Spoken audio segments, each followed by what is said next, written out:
Modern society has waged a war on our attention, and it's so subtle that most people don't even notice it. Modern civilization has replaced real pleasure with artificial stimulation. Life is no longer something that nourishes us, it's something that steals from us. In modern life, appearance replaces substance. What feels intense replaces what feels good. And the brutal paradox is this: the more you seek dopamine, the less real your life becomes. If you feel like you're not in control of your own life anymore, if you have the eerie sensation that you're being steered, but you're unclear about how or by whom, then pay attention. It's imperative we learn to distinguish between real pleasure and artificial stimulation, to know the difference so that you don't spend your life chasing things that don't actually feel good. Because pleasure itself is not the problem, and no, you don't need to live like a monk to recover your attention. The drive towards what feels good is natural, but it has been hijacked. What's at stake is bigger than we can possibly imagine. We're living through a silent theft of human vitality across generations.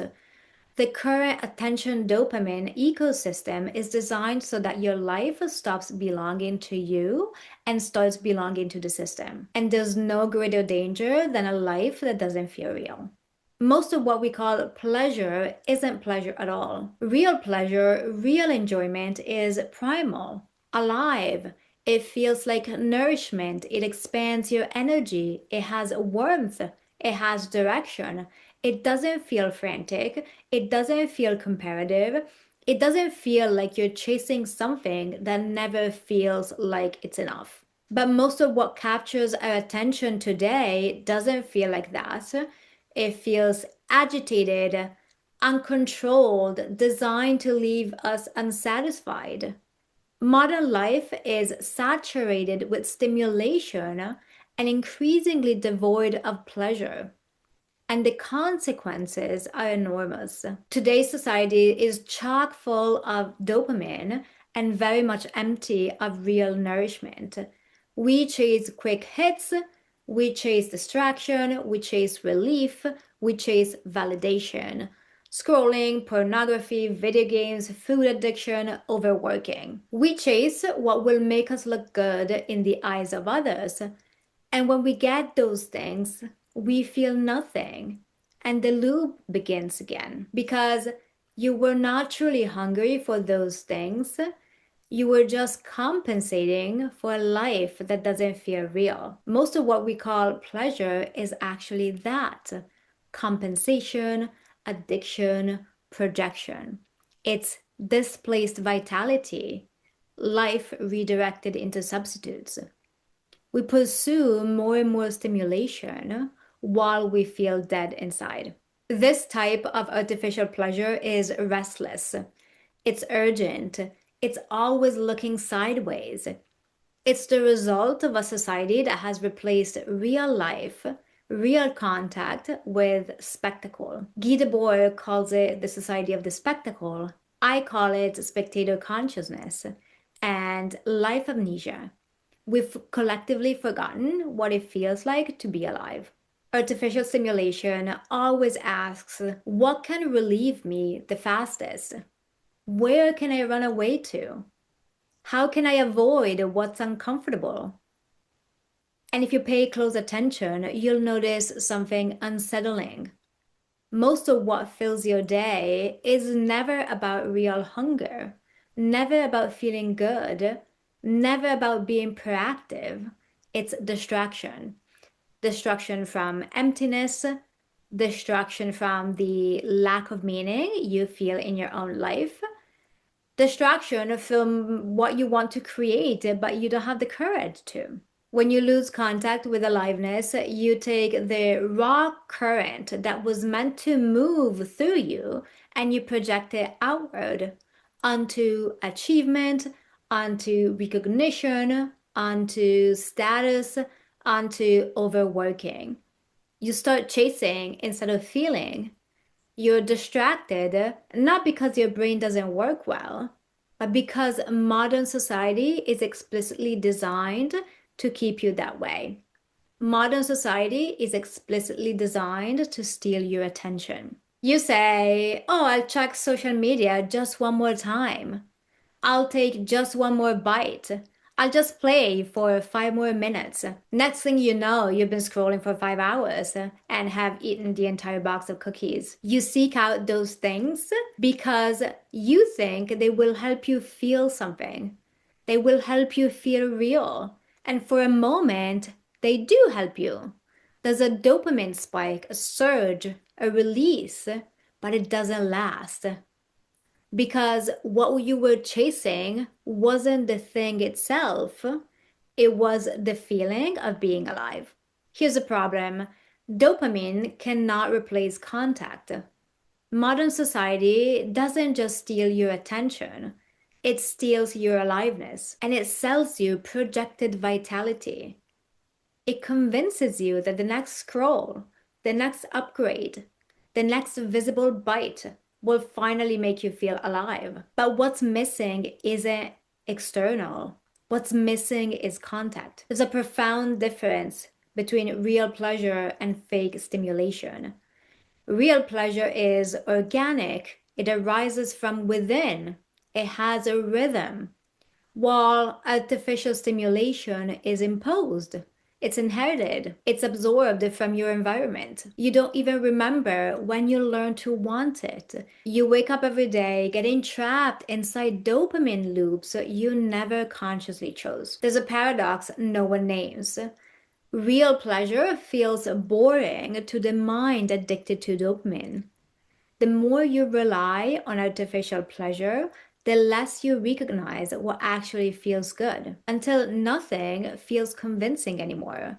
And that's why you feel so confused about what you want in life. But the moment you stop chasing intensity, the moment you pause just for a second, is the moment you get free. Because for the first time, you choose not to react to engineered impulses, and the compensatory mechanism falls off. You start regaining access to what psychoanalyst Lacan calls the real.